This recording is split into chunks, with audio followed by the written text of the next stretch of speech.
Police శాఖలో తీవ్ర విషాదం చోటు చేసుకుంది. Haryana additional director general of police Y Puran Kumar తన సర్వీస్ రివాల్వర్తో కాల్చుకుని ఆత్మహత్యకు పాల్పడ్డారు. చండీగఢ్ సెక్టార్లో 11లోని తన నివాసంలో ఆత్మహత్యకు పాల్పడినట్లు అధికారులు తెలిపారు. ఈ ఘటనకు ముందు తన భద్రతా సిబ్బంది అందరినీ ఆయన ఇంటి ఆవరణ నుంచి బయటకు పంపించారు.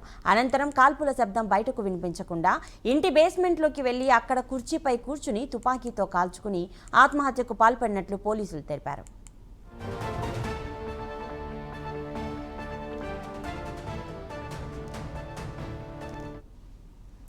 ఏపీకి చెందిన పురాణ్ కుమార్ 2001 బ్యాచ్కు చెందిన పురాణ్ కుమార్ ఐపీఎస్ ప్రస్తుతం ఏడీజీపీ హోదాలో ఉన్నారు.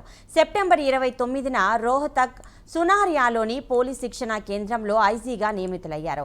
ఐఐఎం అహ్మదాబాద్ నుంచి engineering, post graduate diploma in management కమ్యూనికేషన్లో పట్టా పొందారు.